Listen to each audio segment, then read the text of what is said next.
জনাব মুজিবুর রহমান মঞ্জু মহোদয়কে।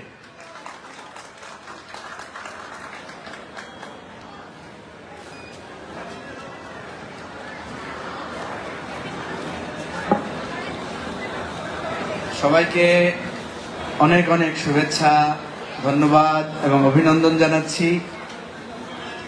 আমাদের এই বাংলাদেশ সকল ধর্ম বর্ণ নির্বিশেষে সকলের প্রাণের প্রিয় এই জন্মভূমি। আজকের এই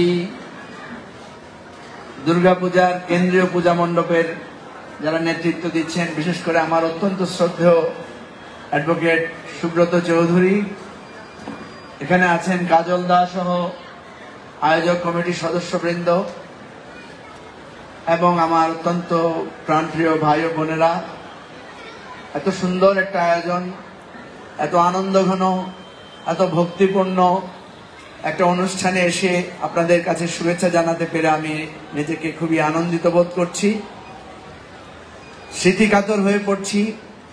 ছোটবেলায় আমাদের ধর্মীয় সম্প্রীতি ভালোবাসার বন্ধন এত সুদৃঢ় ছিল যে আমরা মুসলমানেরা যেমনি ঈদ হিসেবে আমরা আনন্দিত হতাম, একে অপরের কাছে যেতাম, ঠিক যখন দুর্গাপূজা হতো আমাদের স্কুল বন্ধ হতো, আমরা প্রস্তুতি নিতাম কে কোথায় যাব, কে কোথায় বেড়াবো, এবং দল বেঁধে আমরা আমাদের প্রত্যেক ধর্মের বন্ধুদের সাথে আমরা শুভেচ্ছা বিনিময় করতাম, খাবার বিনিময় হতো, একে অপরের সাথে সেই সুদৃঢ় বন্ধন ছিল। মাঝখানে কোত্থেকে যেন নানা রকমের ঝড় এসে অনেক বিপদ সংকুল পরিস্থিতি, অনেক হিংসাত্মক পরিস্থিতি আমাদের মাঝে দানা বেঁধেছে এবং নানাভাবে নানা ষড়যন্ত্রের শিকার হয়ে আমাদের এই সম্প্রীতির জায়গাগুলোকে আঘাত করার চেষ্টা করা হয়েছে। যতই ষড়যন্ত্র হোক, যতই আঘাত আসুক, আমরা দেখেছি কোনো না কোনোভাবে আবার আমাদের এই হিন্দু, মুসলিম, বৌদ্ধ, খ্রিস্টান সকলের যে ধর্মীয় সম্প্রীতি, সেটার জায়গায় আমরা আবার এসে একাত্ম হয়ে দাঁড়িয়ে গেছি।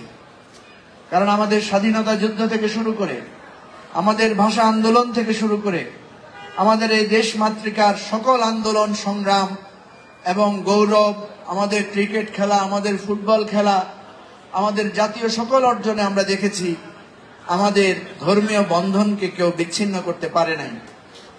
তা আমি আজকে এখানে প্রতীকীভাবে সারা বাংলাদেশের আমাদের সনাতন ধর্মের ভাই ও বন্ধুদেরকে শুভেচ্ছা জানাচ্ছি। দুর্গাপূজার এই আড়ম্বরপূর্ণ আয়োজনে এটা যাতে আমাদের প্রত্যেকের বন্ধনকে আরো মজবুত করে, ভালোবাসাকে সুদৃঢ় করে, পরস্পরের হিংসা বিভেদ দূর করে দেয়, আপনাদের জীবন যাতে মহত্বপূর্ণ হয়। এই আমাদের কোনো ধর্মই আমাদেরকে হিংসা শেখায় না, কোনো ধর্মই আমাদেরকে পরশ্রীকাতরতা, একে অপরের অধিকার নষ্ট করা শিখায় না, কোনো ধর্ম আমাদেরকে মিথ্যা বলতে শিখায় না, কোনো ধর্ম একে অপরকে অন্যায়ভাবে আঘাত করতে শিখায় না। ধর্মের উগ্রবাদের নামে যারা আঘাত, হিংসা এগুলোকে প্রশ্রয় দেয়, আমরা দেখেছি ধর্মপ্রাণ মানুষরা সবসময় এগুলোর বিরুদ্ধে দাঁড়িয়েছে। আমরা যাতে এইভাবেই একে অপরের প্রতি ভালোবাসা, একে অপরের প্রতি প্রেম এবং শ্রদ্ধা জানিয়ে আমাদের এই দেশটাকেও আমরা অপরূপ সুন্দর রাজ্যে, যে স্বপ্ন আমরা দেখছি, বাংলাদেশের সংস্কার, বাংলাদেশে একটা নতুন ধরনের রাজনৈতিক সংস্কৃতি, বাংলাদেশকে একটা নতুন রাজনৈতিক বন্দোবস্তের নতুন 2.0 নতুন রিপাবলিকের যে স্বপ্ন আমরা দেখছি, আমরা সবাই মিলে যাতে সেটার জন্য কাজ করতে পারি।